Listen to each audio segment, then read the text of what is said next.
We are here today with special guests from the Renaissance. Please welcome to the stage John Van Eyck.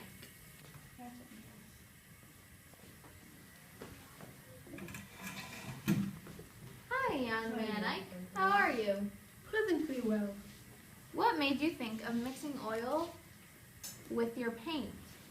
I discovered a technique from the classical ages, and it also adds life and color to the picture. Hey, tell us about that mythical brother of yours. Oh, we don't speak of him. Oh, come on. You have to tell us. I said no! Well, okay.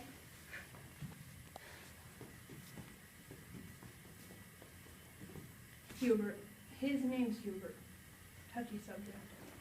Continuing on. What is your most known art of war?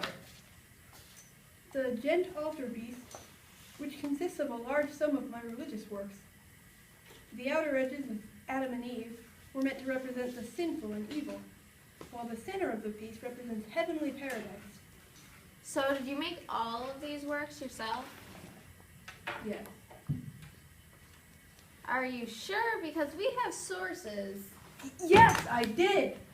Goodbye.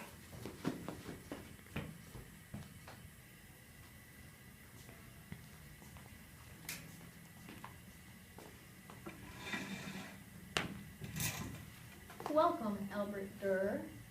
Thank you for having me on the TVD show.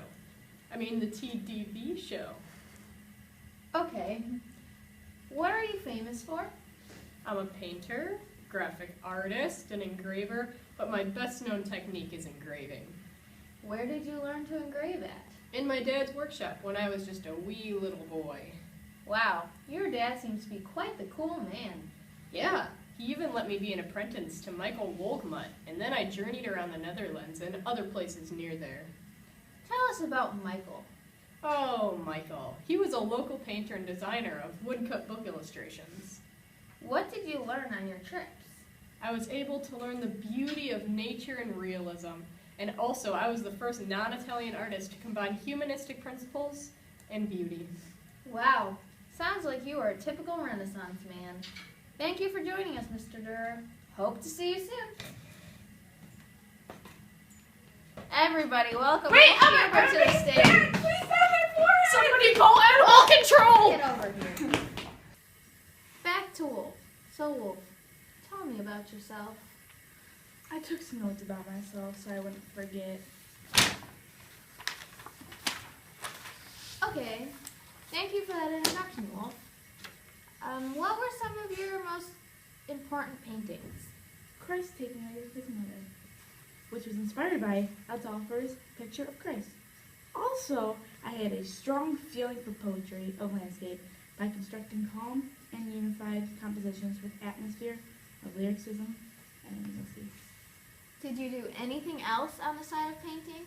I was also a draftsman and a printmaker, which I did when I was not creating a work of art for the public eye. In addition, I went to Danube School to learn about landscaping.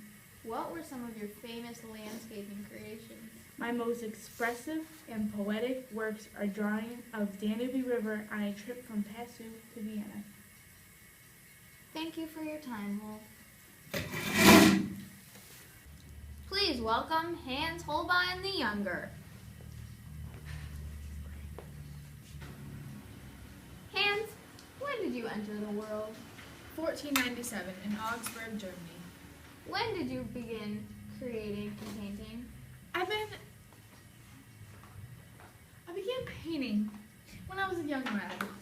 What are your most pronounced pieces of work? The portrait of Henry VIII, where I made him look very masculine. I enhanced his calf size and made his shoulders broad and defined. In addition, many women will want to carry his babies. Most people say you photoshopped the image. Would you admit to this act? I do not believe that I photoshopped that image. Rather, I painted the king to his natural inner beauties. Where did you gain these painting skills? My father, Hans the Elder, trained me to create these images that forever stuck in the mind of the public. So, besides your love of painting, do you take interest in any other occupations or hobbies? On the side, I'm a draftsman and designer. One last question. Will you draw me to my natural beauty? Sure, let me go grab my sketchbook. Oh, well, we'll have to get on with the show. Just meet me backstage after. Bruegel, you're on stage now. Welcome, Peter Bruegel the Elder. We're glad to have you on the show today. Thanks for having me on the show, Taylor. So tell me about your most known paintings and the subjects you prevailed. Many of my famous paintings revolved around the lives of peasants, including weddings, dances, and harvests. However, I was able to incorporate rich colors, vivid details into the images so they weren't so bland looking. Was that the reason you were giving the nickname Peasant Bruegel over the years? Indeed it was. I got down to the smallest details of the peasants, including their facial expressions, clothing, and gestures. Did you live in one area for the majority of your life? No, I moved to Antwerp where I created my first known painting, which was the Netherlandish Proverbs. Then eventually I moved back to Brussels and started to create panel paintings of the seasons, 2 months at a time. These panel paintings sometimes told stories of biblical scenes, Christ, and mythology-based stories. Wow. Did your painting include a large amount of people or a few people? I was mostly skilled in paintings of many people, which helped when creating the images of the peasants. Did Netherlandish proverbs include an abundance of people? No, I incorporated depictions of 100 human failings into an illustration, so the painting wasn't a big amount of people, but an image of thoughts and ideas. What inspired you to create many of your works? My biggest inspiration for the panel paintings was nature, because I was able to tell a story through the seasons. Very nice. Thank you for your time, Peter. Talk to you soon. Oh, always a pleasure. Thank you.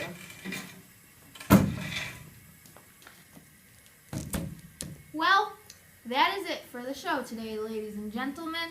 Hope you enjoyed a bit of history from these magnificent Renaissance artists. Hope to see you all soon.